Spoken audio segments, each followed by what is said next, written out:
यो यस्तो किसिमको कुरा जुन बाहिर आएको छ त्यसले एउटा सिरियस ड्यामेज गम्भीर क्षति पुगेको छ, इरेपरेबल ड्यामेज अपूर्णीय क्षति पुगेको छ।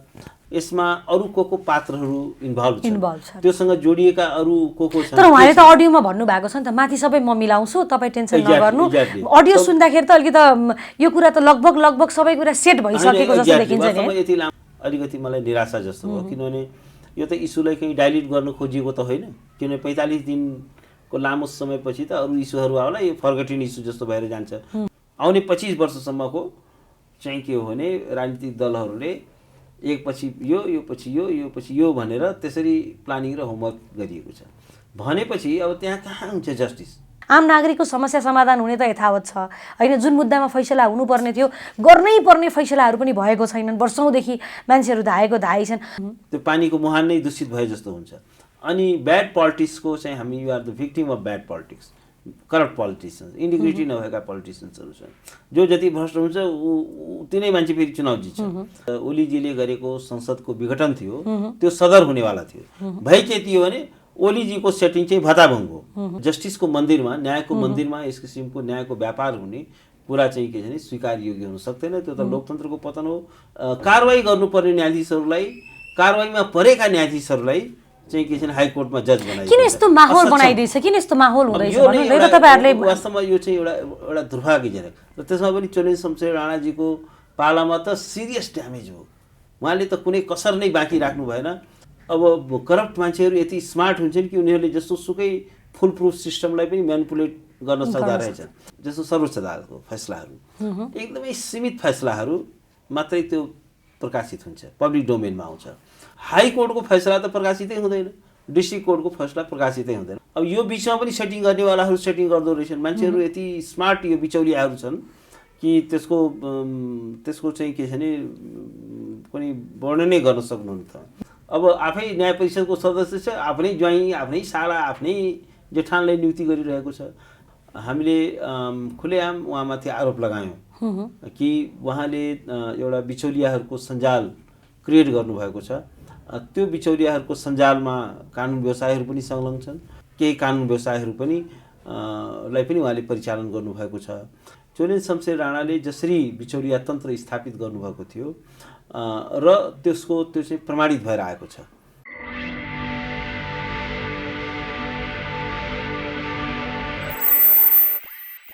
नमस्ते, स्वागत छ नेपाल वन एचडीमा। म छु मोनिका सिंह। तपाईँ हेर्दै हुनुहुन्छ कार्यक्रम सार्थक प्रश्न र आज सार्थक प्रश्नमा हामीसँग कुराकानी गर्नका लागि वरिष्ठ अधिवक्ता दिनेश त्रिपाठी हुनुहुन्छ।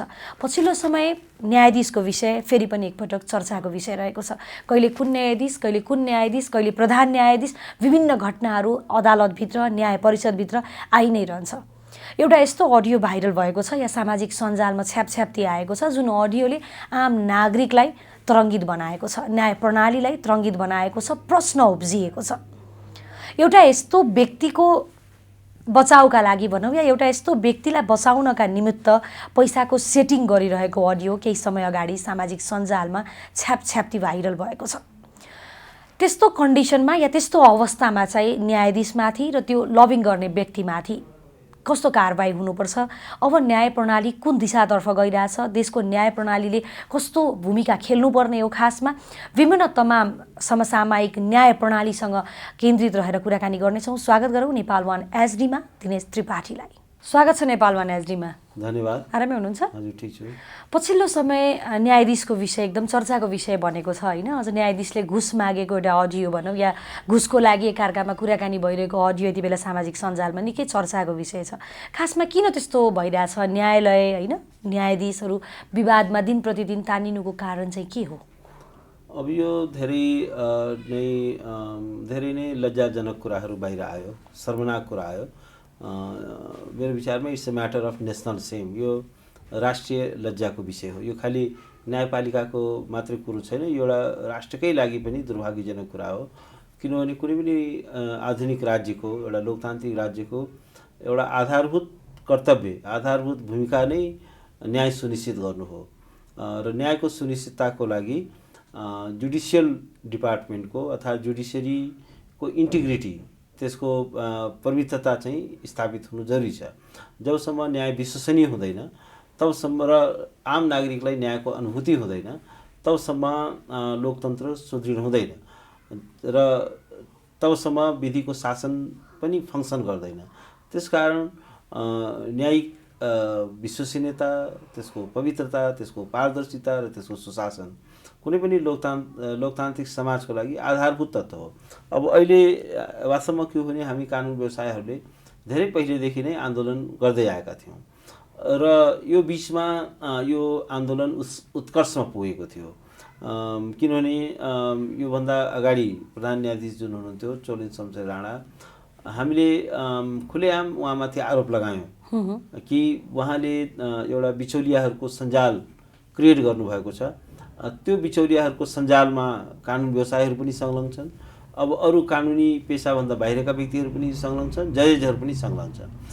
न्यायपालिकाभित्र उहाँको एउटा गुट उहाँले बनाउनु भएको छ, एउटा करप्ट जजेसहरूको र करप्ट ब्युरोक्राट्सहरूको, जुडिसियरीमा रहेका ब्युरोक्राट्सहरूको र केही कानुन व्यवसायीहरू पनि लाई पनि उहाँले परिचालन गर्नुभएको छ। त त्यो बेला हामीले यो कुरा गर्दाखेरि, खुलेआम हामीले चुनौती दिँदाखेरि हाम्रो त्यो आन्दोलनलाई डिलेजिटिमाइज गर्नलाई, त्यसको प्रतिष्ठा गिराउनका लागि के भनियो भने ल यिनीहरू त यो सेवाग्राहीहरू को विरुद्ध काम गरिरहेका छन्, न्यायलाई ढिलो गराउन खोजिरहेका छन्, बेन्चै बस्न दिइरहेको छैनन् भनेर हाम्रो आन्दोलनलाई चाहिँ लान्छित गरिएको थियो। तर हामीले के भनेका थियौँ भने न्याय अफकोर्स स्पिडी जस्टिस त हुनै पर्यो, तर साथसाथै त्यो जस्टिस पनि त पर्नु पर्यो। फैसला हुनु मात्रै पर्याप्त छैन, न्याय पनि पर्नु पर्यो। हामी न्यायालय भन्छौँ, फैसलालय एक्ज्याक्टली न्यायाधीश भन्छौँ, फैसलाधीश भन्दैनौँ। त्यस कारण के भने फैसला हुनु मात्रै न्याय पर्नु होइन। यदि न्यायको किनबेच हुन्छ, बिचौलियाहरूद्वारा त्यो प्रभावित हुन्छ र त्यसको लागि बार्गेनिङ हुन्छ भने अब न्यायको पनि विश्वसनीयता हुँदैन। र वास्तवमा के हो भने हामीले जुन आन्दोलन गरेका थियौँ, अब अहिले त्यसमा हामीले जुन उठाएका प्रश्नहरू थिए र ती पात्रहरू जो हिजो त्यो आन्दोलनको विपक्षमा परिचालित गरिएका पात्रहरू थिए, ती अनुहारहरू त नकाब त निस्किरहेको छ। बारकै पदाधिकारी बसेर बारले गरेकै आन्दोलनलाई, कानुन व्यवसायीहरूले गरेकै आन्दोलनलाई गिल्ला गरिरहेका थिए, डिलेजिटिमाइज गर्ने काम गरिरहेको थियो। त यो कुरा एउटा देखियो, त्यो बेलाको जुन आन्दोलन थियो त्यसको औचित्य देखियो। र एउटा कुरा यसबाट के पनि स्थापित भएको छ भने चोलेन शमशेर राणाले जसरी बिचौलिया तन्त्र स्थापित गर्नुभएको थियो र त्यो चाहिँ प्रमाणित भएर आएको छ। र यो उहाँको जुन महाभियोगको प्रस्ताव चाहिँ जुन विचाराधीन छ, वास्तवमा यो पार्लियामेन्टले पनि आफ्नो भूमिकालाई निर्वाह गर्न सकिरहेको छैन। किनभने यो महाभियोगको जुन प्रस्ताव विचाराधीन छ त्यसलाई तत्काल यसलाई एउटा तार्किक निष्कर्षमा पुर्याउनु होइन। महाभियोगको त्यो त छिँदै थियो होइन, त चोरेन्द्रजीको चाहिँ एउटा इस्यु छिँदै थियो, त्यो लगत्तै फेरि यता अर्को न्यायाधीशको विषय छ होइन। जो व्यक्ति अलरेडी यति धेरै मान्छेलाई ठगेर भनौँ न, अझ एउटा यस्तो आरोपमा भित्र हुनुहुन्छ जो आरोप चाहिँ अहिलेसम्म आम नागरिकले भुल्न सकेको अवस्था छैन भनौँ, त्यो व्यक्तिलाई चाहिँ धरौटीमा छोड्न भनेर एउटा सेटिङ गरिरहेको भनौँ न, या कुरा मिलाइरहेको विषय छ। एक त अलरेडी मान्छेलाई न्यायप्रति भनौँ या न्यायाधीशप्रति या अदालतप्रति गरिब दुखीलाई त आशै छैन, विश्वासै छैन। किनभने धनीले पैसा हुने मान्छेले चाहिँ न्यायाधीश किन्ने, वकिल किन्ने, विभिन्न किसिमका होइन गवाहहरू किन्ने, विभिन्न सबुतहरू किन्ने भनेर दिन प्रतिदिन हामी सुनिराखेका हुन्छौँ। अझ यो सेटिङको विषय, यो अडियो बाहिर आउनुले त आम नागरिकमा झन् न्यायप्रति, न्यायाधीशप्रति, न्यायालयप्रति विभिन्न प्रश्न उब्जियो नि होइन। अब यसलाई कसरी तपाईँहरूले सर्लङ्ग पार्नुहुन्छ, कसरी पुष्टि गर्नुहुन्छ, किन तपाईँहरूमाथि पनि प्रश्न उठ्छ यो विषयले त होइन। यो यस्तो किसिमको कुरा जुन बाहिर आएको छ त्यसले एउटा सिरियस ड्यामेज, गम्भीर क्षति पुगेको छ, इरेपरेबल ड्यामेज, अपूर्णीय क्षति पुगेको छ न्यायपालिकामा, न्यायको गरिमामा, त्यसको विश्वसनीयतामा, त्यसको स्वतन्त्रतामा, त्यसको पवित्रतामा। अफकोर्स त्यो एउटा अपूर्णीय क्षति हो र यसका लागि गम्भीर कदमहरू चाल्नुपर्ने आवश्यकता छ। यसका लागि जुडिसियरी को कम्प्लिट एउटा रिस्ट्रक्चरिङ गर्नुपर्ने आवश्यकता छ। र हामीले विगतका वर्षमा हामीले वास्तवमा सुरुदेखि नै भोकल, म त पर्सनली त निकै भोकल ढङ्गले बोलिरहेकै थिएँ, पब्लिक डोमेनहरूमा बोलि नै रहेको थिएँ र मैले भन्ने गरेको थिएँ कि यो जसरी आज न्यायको चाहिँ निलामी भइरहेको छ, किनबेच भइरहेको छ, यसले हाम्रो लोकतन्त्र पनि खाइदिन्छ, हाम्रो संविधानलाई खाइदिन्छ, यो लोकतन्त्रको औचित्य पनि समाप्त गर्छ। र वास्तवमा के हो भने अब जुन जस्तो न्याय परिषद एउटा इन्स्टिट्युसन हो, त्यो इन्स्टिट्युसन कहिले पनि क्रेडिबल हुन सकेन, कहिले पनि विश्वसनीय हुन सकेन। संविधानले त्यसलाई गम्भीर अधिकार दिएको छ, हेभिली इम्पावर गरेको छ, उसँग धेरै ठुलो शक्ति छ, संविधानले दिएको शक्ति छ। न्यायाधीश जजेज एपोइन्ट गर्छ, त जजेज एपोइन्ट गर्दाखेरि के छ भने त्यो कुनै एउटा प्रोफेसनल एउटा इन्टिग्रिटी नभएका व्यक्तिहरू, कुनै एउटा प्रोफेसनल ट्र्याक रेकर्ड नभएका व्यक्तिहरू, नेताको चाकरी गरेको भरमा एउटा पनि अदालतमा ढङ्गको एउटा पनि मुद्दा बहस गरेको छैन, वारिस मात्रै बसेको व्यक्ति छ। त ठुलो सङ्ख्यामा चाहिँ के छ भने the judiciary has been packed by वारिस, बिचौलिया र इनलजहरू, के ज्वाइँहरू, कसैको के नाता पर्छ होइन। वास्तवमा के छ भने अब आफै न्याय परिषदको सदस्य छ, आफ्नै ज्वाइँ, आफ्नै साला, आफ्नै जेठानलाई नियुक्ति गरिरहेको छ। It's a matter of conflict of interest. वास्तवमा के छ भने त्यस्तो चाहिँ के छ भने साला ज्वाइँ जो नातावाद कृपावाद धेरै हुन थाल्यो होइन, त्यो त कन्फ्लिक्ट अफ इन्ट्रेस्टको इस्यु हो। त्यो त के छ भने त्यो न्याय परिषदको सदस्यलाई चाहिँ के छ भने कारवाहीको दायरामा आउँछ र पैसाको लेनदेन भएर ठुलो सङ्ख्यामा न्यायाधीशहरू नियुक्त भयो र के छ भने जिल्ला अदालतबाट हाइकोर्टमा ल्याइजाने न्यायाधीशहरू पनि हाँकी एउटा चाहिँ लज्जाजनक ढङ्गले कारवाही गर्नुपर्ने न्यायाधीशहरूलाई, कारवाहीमा परेका न्यायाधीशहरूलाई चाहिँ के छ भने हाइकोर्टमा जज बनाइदिन्छ। किन यस्तो माहौल बनाइदिएछ, किन यस्तो माहौल हुँदैछ भन्नु तपाईहरुले? वास्तवमा यो चाहिँ एउटा दुर्भाग्यजनक र त्यसमा पनि चोलेन्द्र शमशेर राणाजीको पालामा त सिरियस ड्यामेज हो। उहाँले त कुनै कसर नै बाँकी राख्नु भएन न्यायपालिकाको चाहिँ इमेजलाई ध्वस्त गर्न, त्यसको विश्वसनीयतालाई ध्वस्त गर्न। र अहिले पनि केही रिफर्मका केही कामहरू भएका छन्, जस्तो गोला प्रथा लागू हो, तर अब अहिले चाहिँ यो गोला प्रथाको विश्वसनीयतालाई लिएर पनि प्रश्नहरू उठिरहेको छ। अब म यसमा आधिकारिक रूपमा अहिले केही म भन्न सक्दिनँ, तर मैले कता कता यस्तो पनि गाई हल्ला सुनिन्छ कि त्यसमा पनि केही मेनिपुलेसन छ, या गोला प्रथा द्वारा मुद्दा तोकिसकेपछि पनि विदिन आवर इभेन टी ब्रेकमा पनि अब चाहिँ के छ भने बिचौलिया तन्त्र हावी हुँदो रहेछ र मुद्दाको त्यही बेलामा पनि, किनभने मुद्दा हेर्दा आखिर चाहिँ के छ भने टी ब्रेक पनि हुन्छ, या एक घन्टा जस्तो त्यो बेला चाहिँ के छ भने कजलिस प्रकाशित भएपछि पनि आधा घन्टा 45 मिनटको टाइम हुन्छ।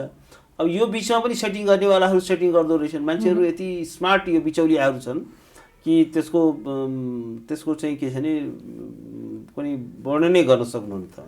त्यस कारण अब मेरो विचारमा यसलाई कसरी अब नियन्त्रण गर्ने, अब जजेजहरूलाई चाहिँ के छ भने अब उनीहरूको फोन त जहिले पनि उनीहरूसँग हुन्छ, या अब बिहान इजलासमा प्रवेश गर्नुभन्दा अगाडि अदालतमा आउने बेलैमा त्यो सबैको कुन नम्बरको मोबाइल छ त्यो सबै त्यसको रेकर्ड राख्ने, त्यसलाई नै के छ भने एउटा कुनै तालचाल लगाएर राख्ने र अदालत छुट्टी भएपछि मात्रै त्यो पनि त सम्भव नहोला नि हैन। एउटा भनौँ न, एउटा जस्तो के हुन्छ भने अब 100% जिरो। यहाँ त कस्तो छ भने अब करप्ट मान्छेहरू यति स्मार्ट हुन्छन् कि उनीहरूले जस्तो सुकै फुल प्रुफ सिस्टमलाई पनि म्यानिपुलेट गर्न सक्दा रहेछन्। तर त्यसले जस्तो गोला प्रथाले अफकोर्स यसले जिरो त बनाएको छैन करप्सनलाई, तर धेरै मात्रामा न्यूनीकरण गरेको छ।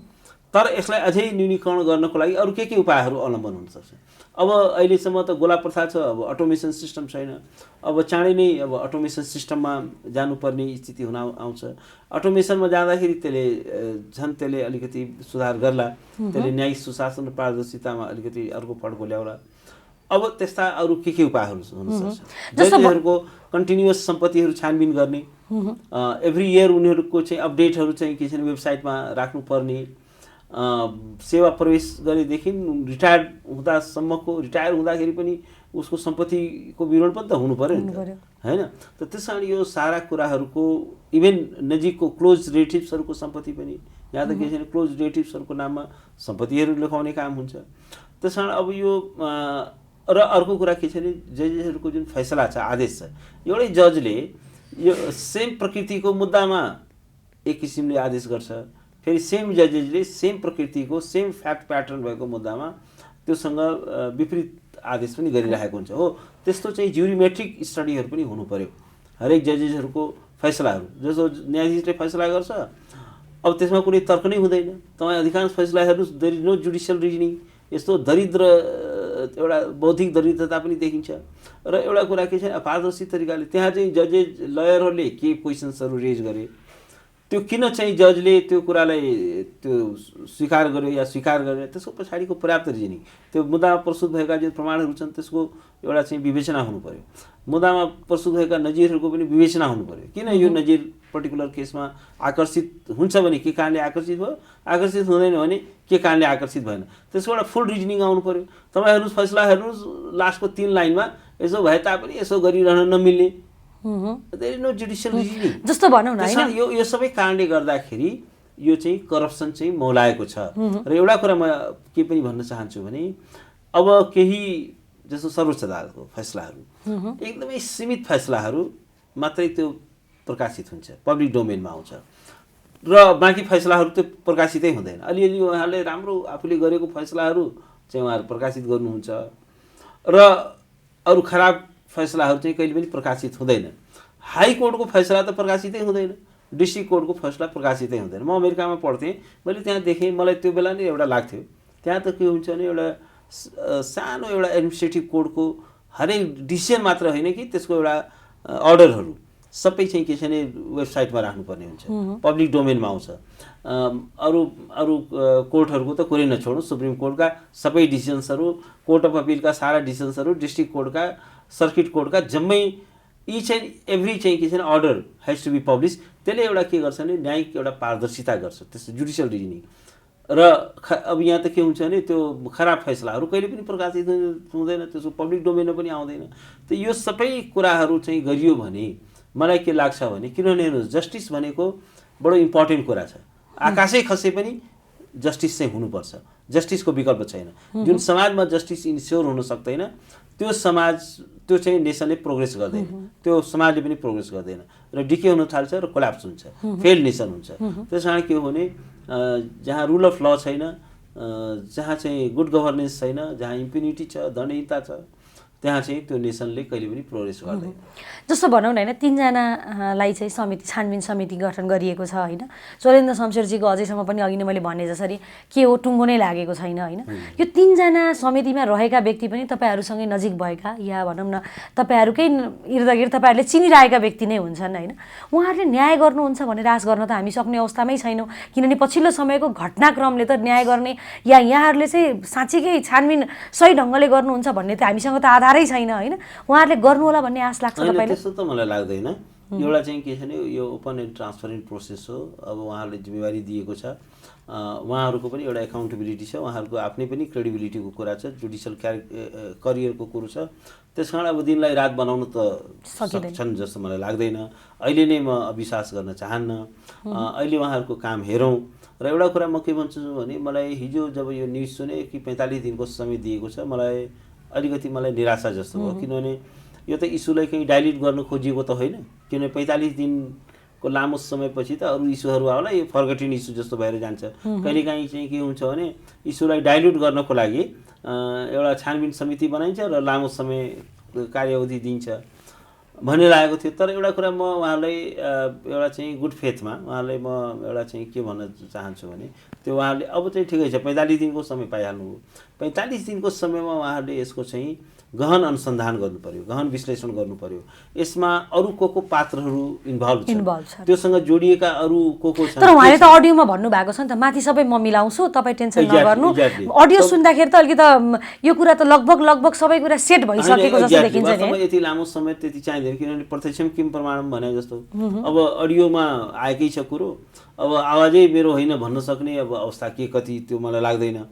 अब अर्को उहाँ न्यायाधीशजीले त उहाँले त स्वीकारै गर्नुभयो कि हो कुरा चाहिँ भएको हो, कुरा सुनेको भन्ने सम्मको त उहाँले आफैले स्वीकारै नै गर्नुभयो। भनेपछि त कन्भर्सेसन भएको छ भन्ने कुरामा त विवाद भएन नि त। उहाँको त कन्फेसन जस्तो हो नि, साबिती उहाँले गरिसक्नुभयो, एक्सेप्ट गरिसक्नुभयो।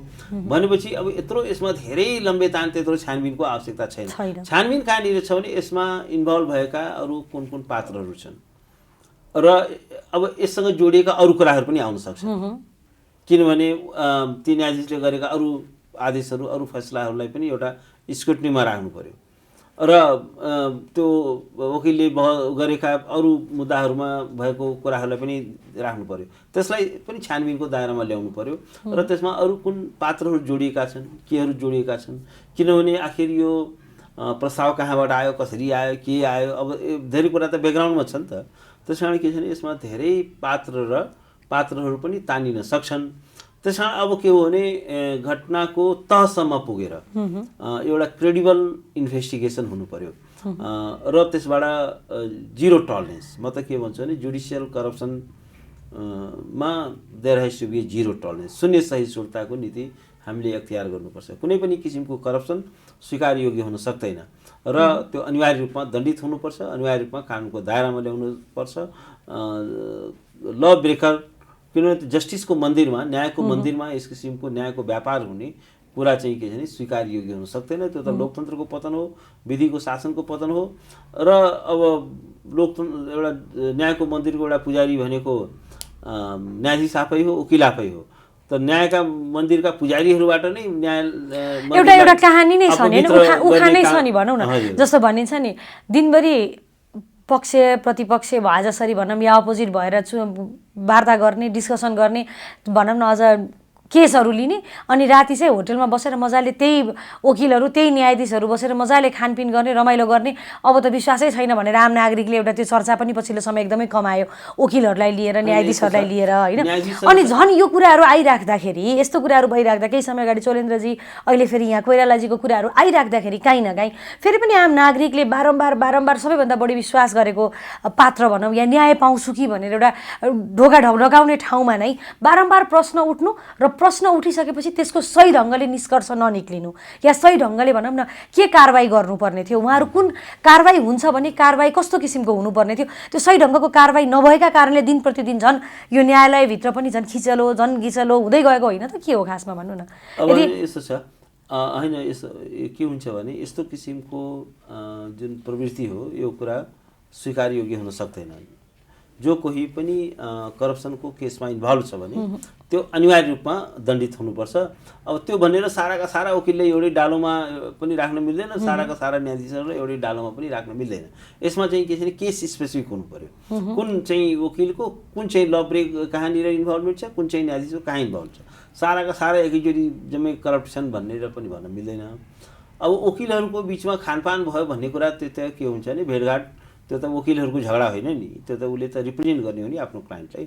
त्यस कारण दुईटा पक्षबाट मुद्दा लडिरहेका हुन्छन्, तर त्यो त पक्षलाई रिप्रेजेन्ट मात्रै गरेको, त्यसमा भेटघाट गरे वकिलहरूले भन्ने कुरालाई त त्यो कुनै एउटा विश्वास गुमाउने ठाउँ त भयो नि, होइन। विश्वास गुमाउने आम नागरिक, गरिब, कमजोर, असहायहरूलाई त जहाँ न्याय पाउँछु भन्ने थियो त्यो ठाउँबाट जसले न्याय दिने हो त्यो नै करप्सनमा इन्भल्भ भइसके पछाडि उसले न्याय पाउँछु भन्ने त आशै कसरी गर्छ र? करप्सनलाई त अब हामीले टोटली रुल आउट गर्नु पर्यो। करप्सनको लागि नो स्पेस त्यहाँ हुनै हुँदैन। कुनै पनि किसिमको जुडिसियल मिसकन्डक्ट चाहिँ हुनै हुँदैन। न्यायिक चाहिँ विचलन त स्वीकार्योग्य हुनै सक्दैन, न्यायको किनबेच स्वीकार्योग्य हुनै सक्दैन, त्यसमा कुनै मेनिपुलेसन स्वीकार्योग्य हुनै सक्दैन। त्यसकारण के हो भने एउटा न्यायिक सुशासन, पारदर्शिता हुनै पर्यो र जस्टिस इन ट्रु सेन्स, न्याय चाहिँ पर्नै पर्यो र फैसला मात्र होइन। एउटा के हुन्छ भने एउटा व्यक्ति जित्न सक्छ, मुद्दा हार्न सक्छ, तर न्यायले जित्नु पर्यो। व्यक्ति जित्नु हार्नु ठुलो कुरो होइन, तर न्याय मर्नु भएन, न्याय पराजित हुनु भएन। त्यस कारण न्यायलाई कसरी सुनिश्चित गर्ने र त्यसका लागि जजेसहरूको एउटा इन्टिग्रिटी, त्यो एउटा इन्स्टिट्युसनको जुन स्याङ्क्टिटी हो नि, त्यो संस्थाको जुन पवित्रता हो, त्यो पवित्रतालाई चाहिँ बचाउनु जरुरी छ। त्यो बचेन भने हाम्रो लोकतन्त्र पनि खतरामा पर्छ। किनभने कस्तो हुन्छ भने धेरै डेभलपिङ वर्ल्डमा चाहिँ लोकतन्त्र समाप्त भएको छ, किनभने बिकज अफ करप्सन र जुडिसियल करप्सन त झनै भयावह हो।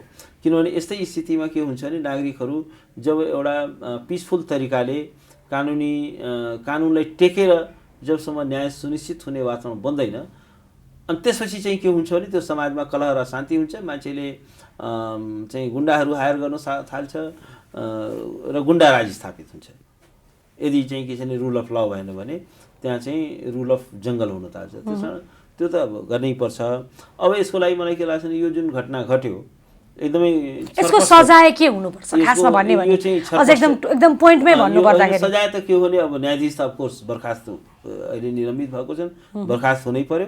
अर्को कुरा के छ भने भ्रष्टाचारमा पनि मुद्दा चलाउनु पर्छ र त्यसो कानुन व्यवसायहरूको पनि अब कानुन व्यवसायको रूपमा कार्यरत रहन सक्ने कुरा पनि भएन, भ्रष्टाचारमा पनि मुद्दा चल्न सक्ने अवस्था छ। र त्यसमा के हो भने त्यसमा कुनै मुलाहिजा गर्नु हुँदैन, कसैलाई कुनै कन्सेसन गरिनु हुँदैन। जस्टिस इज एभव अल, न्याय चाहिँ सबैभन्दा माथि छ। न्यायमा चाहिँ कुनै कम्प्रोमाइज चाहिँ हुनु हुँदैन र अनिवार्य रूपमा चाहिँ दण्डको कानुनको दायरामा न्यायको दायरामा ल्याउनुपर्छ। जस्तो भनौँ न पछिल्लो समय जुन अदालतको माहौल छ होइन, तपाईँहरू नजिकबाट निहालेको मान्छे पनि मूल्याङ्कन पनि गर्नुहुन्छ, आवाज पनि उठाउनुहुन्छ। पछिल्लो समय यो अदालतको भनौँ या न्याय प्रणालीको जुन एउटा माहौल भयो हाम्रो नेपालको अदालतहरूको विषयमा चाहिँ यो चिजमा सबैभन्दा बढी हाबी के भयो? राजनीतिक दल या बाहिरी शक्ति के अन्य कुराहरू पनि छ नि? खास के कारणले गर्दा दिन प्रतिदिन पछिल्लो 2-4 वर्षमा चाहिँ एकदम बढी देख्न पाइयो क्या यो कुराहरू? आम नागरिकको समस्या समाधान हुने त यथावत छ होइन, जुन मुद्दामा फैसला हुनुपर्ने थियो गर्नै पर्ने फैसलाहरू पनि भएको छैनन्, वर्षौँदेखि मान्छेहरू धाइ छन्। तर अब झन् फेरि पनि मैले अघि पनि भने अहिले त झन् न्यायाधीशहरूमै वकिलहरूमै पनि यस्तो कुराहरू आइराख्दाखेरि समस्या कहाँ हो त? खासमा समस्या पनि त थाहा पाउनु पर्यो नि। अब जिम्मेवार धेरै कुराहरू छन्। जस्तो एउटा त पोलिटिक्स नै करप्ट भएर हो, किनभने कस्तो भइदियो भने हाम्रो संवैधानिक संरचना पनि गम्भीर रूपमा त्रुटिपूर्ण छ। किनभने न्यायाधीश नियुक्तिको प्रक्रियामा या न्यायिक प्रक्रियामा पोलिटिक्स चाहिँ हावी भएको छ। जस्तो भन्नुहोस् अब चाहिँ के छ भने जजेसहरूको नियुक्ति चाहिँ न्याय परिषदले गर्छ। न्याय परिषदमा चाहिँ के हो भने पोलिटिसियन्सहरूको चाहिँ बहुमत छ। त्यसमा चाहिँ के छ भने एकजना चाहिँ बार एसोसिएसनको एउटा प्रतिनिधि, प्रधानमन्त्रीको अर्को प्रतिनिधि, त्यो जरुरी छैन। कानुन मन्त्री पनि छ भन्दाखेरि त 5 जजेस कमिटीमा 3 जजेस त चाहिँ के हो भने पोलिटिक्सबाट आउने भयो। आखिर बार एसोसिएसन जतिसुकै भने पनि त्यो पनि एउटा त्यहाँ त राजनीतिक चुनाव जित्ने, त्यो हामी ओपन सेक्रेट हो। कहिले वामले जित्छ, कहिले काङ्ग्रेसले जित्छ, त्यहाँ कुनै इन्डिपेन्डेन्ट मान्छे त एकदमै इन्टिग्रिटी भएर एकदमै चाहिँ प्रोफेसनली म चाहिँ कुनै पार्टीमा छैन भन्ने मान्छे त त्यहाँ जित्ने वातावरणै बन्दैन। पार्टीले डाइरेक्ट टिकट वितरण गर्छ, त्यो पनि भारतीय संस्था जस्तो बनाएको छ। हरेक राजनीतिक दलको त्यहाँ चाहिँ भारतीय संस्थाहरू छन्। अब भनेपछि एउटा त के छ भने हेभिली पोलिटिसाइज भएको छ। Justice system has been hijack by the politics. र के भएको छ भने अब त्यसपछि प्रधानमन्त्री, कानुन मन्त्री पनि छ। कानुन मन्त्री पनि त प्रधानमन्त्रीकै सल्लाहकार हो, प्रधानमन्त्रीकै प्रतिनिधि हो। अन टप अफ द्याट फेरि प्रधानमन्त्रीको फेरि अर्को नोमिनी त्यहाँ राखिएको छ। भनेपछि चाहिँ के हो भने पोलिटिक्सको। त्यसपछि प्रधान न्यायाधीश चाहिँ के छ भने संवैधानिक परिषदद्वारा नियुक्त हुन्छ, उसलाई पनि चाहिँ के छ भने ल सबै बाचा बन्धन गराएर त्यहाँ चाहिँ उसको चाहिँ नाम चाहिँ ओके गरिएको हुन्छ, हामीले असहयोग नगर्नु है, सहयोग गर्नु भनेर भन्दाखेरि अनि जुन वरिष्ठतम न्यायाधीश हुन्छ उसलाई पनि है अब चिफ जस्टिसमा नोमिनेसन हुँदाखेरि यहाँ संसदीय सुनवाईको लागि आउनुपर्छ है, त्यो कुरा ख्याल राख्नु। टप अफ द माइन्डमा उसको पनि त्यही कुरा हुन्छ, मैले फेस गर्नु छ संसदीय सुनवाई समिति भन्दाखेरि के भइदियो भने हाम्रो न्यायपालिकामा पोलिटिक्स चाहिँ के छ भने डिरेक्टली हावी भयो। र त्यसमा के भयो भने अब हाम्रो पोलिटिसियन्सहरूमा त इन्टिग्रिटी भन्ने कुनै चिजै छैन, उनीहरूलाई कुनै मेरिटसँग पनि केही लेनदेन छैन। दुईटा कारणले, कि त उनीहरूको एकदमै उनीहरूलाई पैसा बुझाएको मान्छे डाइरेक्ट चाहिँ के छ भने पैसाको लेनदेन भएर चाहिँ के छ भने न्यायाधीश नियुक्त भएका छन्। करोड रुपियाँ तिरेर करोडौँ रुपियाँको चाहिँ के छ भने थैली बुझाएर मान्छे न्यायाधीश नियुक्त भएको छ। करोडौँ रुपियाँको थैली बुझाएर अब मान्छे के हुन्छ भने अब काठमाडौँ जस्तो जिल्लामा पाटनमा चाहिँ मेरो सरुवा गराइ पाऊँ भनेर त्यहाँ पनि करोडौँ रुपियाँ बुझाउने चाहिँ त्यो हामीले सुनिन्छ। अब अलिकति ठाउँमा पारिदिनु पऱ्यो भने के घुस खाने ठाउँमा पारिदिनु पऱ्यो भने होइन हो त। जहाँ चाहिँ मुद्दा जस्तो विराटनगर भयो, बुटवल भयो, पोखरा भयो, यस्तो ठाउँमा पाटन भयो, यस्तो ठाउँमा पारिदिनु पऱ्यो। जिल्लाको पार्दाखेरि पनि काठमाडौँ, पाटन या कास्की या विराटनगर या यस्तो खालको जिल्लामा त भन्दाखेरि के छ भने एउटा इन्टायर संरचना नै हाम्रो करप्ट छ। र पोलिटिसियन्सहरू, किनभने पोलिटिक्स भनेको त एउटा कस्तो हो भने त्यहाँ यदि त्यो सही भएन भने त्यो त्यसको क्यान्सर जहाँ पनि फैलिन्छ, त्यो पानीको मुहान नै दूषित भए जस्तो हुन्छ। अनि ब्याड पोलिटिक्सको चाहिँ हामी you are the victim of bad politics, corrupt politicians, integrity नभएका पोलिटिसियन्सहरू छन्। जो जति भ्रष्ट हुन्छ तिनै मान्छे फेरि चुनाव जित्छ। तिनै मान्छेहरूले चाहिँ के छ भने लठैत पालेर बसिरहेका हुन्छन्, चुनावमा चाहिँ मनी मसल माफिया परिचालित गर्छन् र त्यहाँ आफ्नो मान्छे चाहिँ न्यायाधीश, न्यायपालिकामा पनि हाम्रो मान्छे चाहिन्छ है, भनेर आफ्नो मान्छे अब हेर्नुहोस् न्यायपालिकाको तपाईँको स्थिति दुर्दशा कस्तो छ भने आउने 25 वर्षसम्मलाई को चिफ जस्टिस हुन्छ भन्ने कुरा चाहिँ होमवर्क गरेर प्लानिङ गरेर त्यहाँ चाहिँ के छ भने त्यसरी एक्सर्साइज गरिएको छ। आउने 25 वर्षसम्मको चाहिँ के हो भने राजनीतिक दलहरूले एकपछि यो पछि यो पछि यो भनेर त्यसरी प्लानिङ र होमवर्क गरिएको छ। भनेपछि अब त्यहाँ कहाँ हुन्छ जस्टिस? पोलिटिकल अलिकति त्यहाँ चाहिँ राजनीतिज्ञहरूको स्वार्थ भएको मुद्दामा कसैले जस्टिसै पाउन सक्दैन। त्यसपछि अब संवैधानिक परिषद छ, त्यहाँ पोलिटिसियन्सहरू छन्, अन टप अफ द्याट संवैधानिक सुनवाई, पछिल्लो समयको राजनीतिक घटनाक्रमलाई यहीँनिर जोड्छु होइन। पछिल्लो समयको राजनीतिक घटनाक्रममा तपाईँहरूले नै अझ भनौँ न केस गर्नुभयो, दुनियाँ भयो होइन। अनि भनौँ न जुन एउटा प्रमादेशको सरकार आयो भनेर बारम्बार एमालेका नेताहरूले बोलिराख्नुहुन्छ या एमा पनि सेटिङ थियो भन्ने कुरा चोलेन्द्रजीको घटनाक्रमले र जनाइसकेको थियो त्यतिखेर पनि होइन। र अहिले जुन न्यायपालिका सेटिङ थिएन, चोलेन्द्रजीको चलेको भए यो संसद पुनर्बहाली हुने थिएन। चोलेन्द्रजीको चलेको भए यो जुन ओलीजीले गरेको संसदको विघटन थियो त्यो सदर हुनेवाला थियो। भइ के थियो भने ओलीजीको सेटिङ चाहिँ भताभङ्ग हो। त्यो काम चाहिँ उहाँले यो चोलेन्द्र शमशेर मार्फत गराउन खोज्नु भएको थियो। तर के हो भने त्यो सेटिङ उहाँको काम गरेन। त्यो चाहिँ के छ भने चोलेन्द्र शमशेरको चल्दैन। उहाँले भनेपछि ओलीजी भन्दा गठबन्धन हाबी भयो अदालतमा आफ्नो काम गराउनका निमित्त आफूले दबदबा बनाउनका निमित्त भनौँ न हैन। दबदबा यसलाई नभनौँ। कहिलेकाहीँ के हुन्छ भने अब हरेक न्यायाधीशहरू खराबै छन्, हरेक न्यायाधीशहरू चाहिँ सेटिङमा काम गर्छन् भन्ने होइन। धेरै न्यायाधीशहरू चाहिँ एपेक्स कोर्टमा यस्ता छन् जो इन्टिग्रिटी भएका छन्, जो कुनै सेटिङको प्रवाह गर्दैनन्, जो चाहिँ के भने कानुन र संविधानलाई टेकेर फैसला गर्छन्। यो जुन आयो दुईचोटि संसद विघटन भयो, दुईचोटि संसद बहाल भयो, त्यो चाहिँ के हो भने जजेसहरूले एउटा आफ्नो इन्टिग्रिटी सो गरेकै हो, संविधानलाई नै टेकेर फैसला गरे। उनीहरूले कुनै नेताको अनुहार हेरेन। त्यस कारण अब हरेक कुरामा चाहिँ हामीले फल्ट खोज्नु हुँदैन। त्यो कुरालाई चाहिँ के छ वास्तवमा के छ भने केही जजेसहरूले अडान लिए र त्यस कारणले पनि यो अहिले संविधान जोगिएको छ र तपाईँ हामी यसरी कुरा गर्ने वातावरण बनेको छ। होइन भने कन्स्टिट्युसन वाज अलमोस्ट हाइज्याक। अब अहिले त्यस कारण के छ भने अब हरेक कुरालाई चाहिँ हामीले फेरि त्यही चस्माले हेर्नु पनि हुँदैन। अन्तिममा तपाईँहरू अब के गर्नुहुन्छ? जुन अहिलेको विषय छ भनौँ होइन, तपाईँहरूले आफूले पनि केही स्ट्यान्ड लिनुपर्ने होला। तपाईँहरू भनौँ विभिन्न क्षेत्रबाट, राजनीतिक क्षेत्रबाट पनि आम नागरिकहरूले पनि धेरैजनाले चाहिँ कारबाही गर्नुपर्छ भनेर आफ्नो पत्रहरू बुझाइरहनु भएको छ, ज्ञापन पत्रहरू बुझाइरहनु भएको छ, आन्दोलन गरिरहनु भएको छ, विरोध गरिरहनु भएको छ। तपाईँहरूले पनि केही गर्नुहुन्छ होला होइन? तपाईँहरूको अगाडिको फर्दर प्रोसेस के रहन्छ? अब यो अहिले जुन घटना बाहिरियो यो चाहिँ टिप्स अफ द आइसबर्ग हो। यो एउटा चाहिँ प्रतिनिधि घटना मात्रै हो। त्यस्ता तमाम पात्रहरू कुपात्रहरू छन् हाम्रा वरिपरि छन् जो एकदमै चाहिँ के छ भने आफूलाई बडो नैतिकताको भाषण पनि दिँदै हिँडिरहेका हुन्छन् होइन। ती पात्रहरू चाहिँ कस्तो हो भने अब ती पात्रहरूको पनि छानबिन हुनु जरुरी छ, खोजी हुनु जरुरी छ। त्यसैले अघि मैले भने यसको गहन अध्ययन हुनु जरुरी छ, यसको तहमा पुग्नु जरुरी छ। र यो एउटा यस्तो घटना हो जसलाई you have to learn some lesson.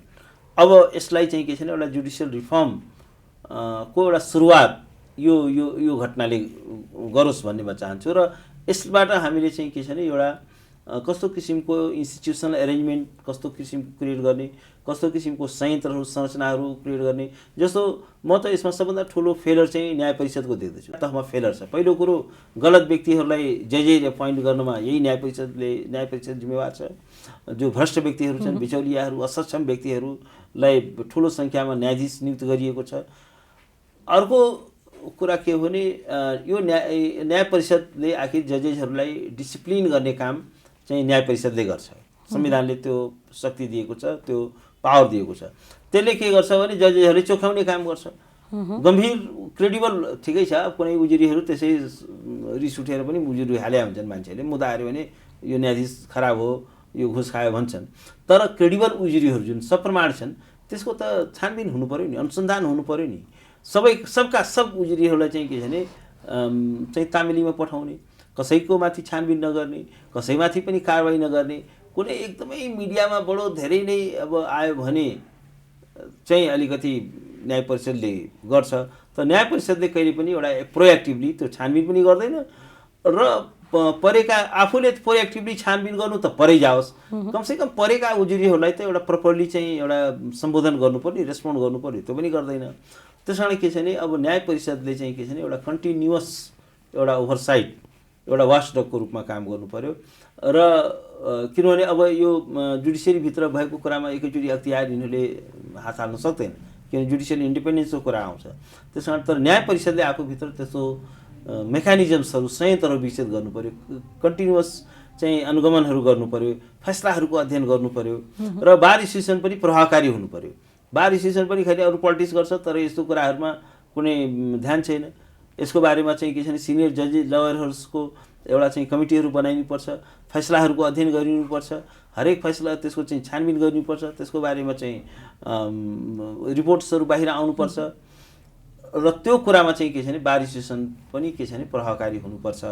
र अब तपाईँहरू मिडियाहरू, अब हामी जो सामान्य नागरिकहरू हो, सामान्य वकिलहरू, हामी सबैको चाहिँ भूमिका कहिलेकाहीँ चाहिँ के हुन्छ भने एउटा सामान्य नागरिकले, एउटा सामान्य मिडियाले पनि असाधारण काम गरी देखाउन सक्छ। त्यसको पनि धेरै ठुलो भूमिका हुन्छ, महत्त्व हुन्छ। किनभने न्यायपालिका भनेको यो वकिलहरूको लागि मात्र होइन, यो जुडिसियरी नट ओन्ली फर जजेज एन्ड लयर्स, यो कानुन व्यवसायी र वकिलहरूका लागि, वकिल कानुन व्यवसायी र न्यायाधीशका लागि मात्र होइन, यो भनेको आम जनताको लागि हो, आम जनताको इन्स्टिट्युसन्स हो। त्यो इन्स्टिट्युसन क्रेडिबल भएन, त्यो इन्स्टिट्युसनले चाहिँ जस्टिस डेलिभर गरेन भने the entire nation will suffer, entire people will suffer. त्यस कारण हामी सबैको यसमा ठुलो स्टेक छ र हामी सबैले आफ्नो ठाउँमा भूमिका निर्वाह गर्नु जरुरी छ। समय दिनुभयो, धेरै धेरै धन्यवाद sir. Thank you so much. मलाई बोलाउनु, आफ्नो विचार राख्ने मौका दिनुभयो, धेरै धेरै धन्यवाद।